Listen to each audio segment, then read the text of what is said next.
والصلاة والسلام على سيد المرسلين وعلى آله وصحبه أجمعين। বাংলাদেশ জামাত ইসলামীর পক্ষ থেকে ঘোষিত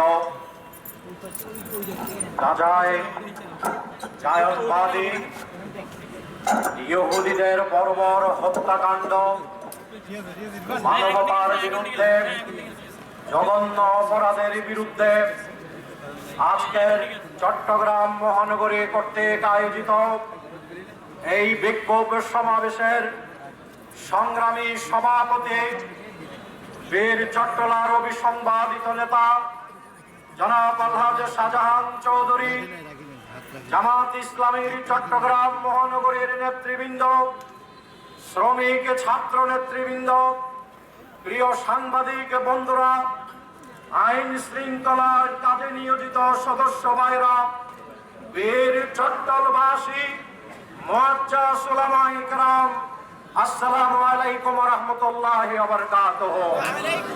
আজকে আমরা আল্লাহর ঘোষিত দুশমন সেই ইহুদিদের হত্যাযজ্ঞের প্রতিবাদ জানাবার জন্য এখানে সমবেত হয়েছে। আপনারা জানেন 2023 সালের 7 অক্টোবর থেকে আজকের এই সময় পর্যন্ত 365 কিলোমিটারের এই ছোট্ট গাজায় প্রায় 90,000 টন বোমা নিক্ষেপ করা হয়েছে। এই সকল বোমায় মাসুম শিশুদের দেহ ক্ষত বিক্ষত হয়ে আকাশে উড়ে বেড়াচ্ছে। বিশ্ব বিবেক আজকে নীরব।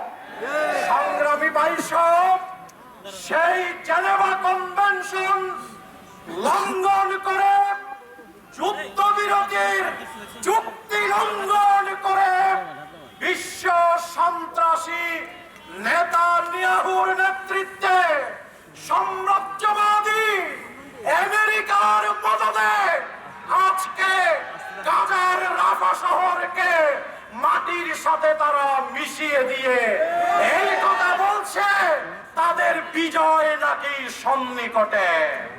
আমরা পরিষ্কার করে বলতে চাই, এই গাজব, এই আকসা ইহুদি তোমাদের হাত থেকে অচিরেই শাহাদাতের রক্তের বদৌলতে মুসলমানরা বিজয় পতাকা উড্ডীন করে দখলে নিবে ইনশাআল্লাহ। এই গাজায় লক্ষ লক্ষ মানুষের রক্ত ঝরেছে, শিশুরা শহীদ হয়েছে, নারীরা শহীদ হয়েছে। সেই কাবা নির্মাণের 40 বছর পরে এই আকসা নির্মিত হয়েছিল। এখানে অসংখ্য নবী রসুলের পদচারণা রয়েছে। ওই ইসরায়েলরা, বনি ইসরায়েলরা মুসার বিরুদ্ধে ষড়যন্ত্র করেছিল, তাদেরকে পানিতে ডুবিয়ে মারা হয়েছিল। সেই ইসরায়েলকে আমরা হুঁশিয়ারি দিয়ে বলতে চাই, আজ থেকেই তোমরা সেখানে হত্যাযজ্ঞ বন্ধ করো। তা যদি না করো, দুনিয়ার মানচিত্র থেকে ইসরায়েল নামক এই অবৈধ রাষ্ট্রের অস্তিত্ব মুছে ফেলা হবে।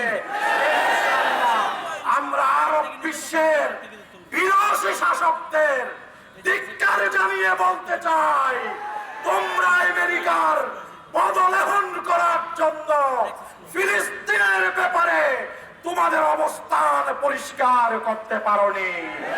আজকে তোমাদের অবস্থান পরিষ্কার না করলে বিশ্ব মুসলিম উম্মাহ তোমাদের বিরুদ্ধেও ফুঁসে উঠবে।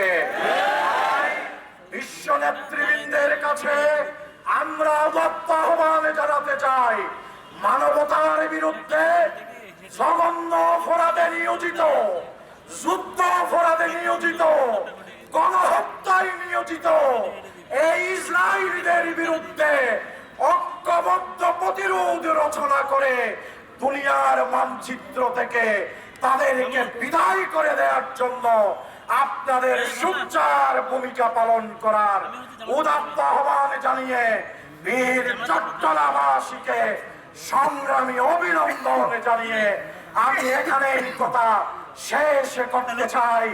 গাজা আমাদের হবে, আকসা মুসলমানদেরই হবে হবে ইনশাআল্লাহ। তুমি এই গাজা থেকে ইসরায়েলিদেরকে নিশ্চিহ্ন করে দাও। আমিন। আসসালামু আলাইকুম ওয়া রাহমাতুল্লাহ।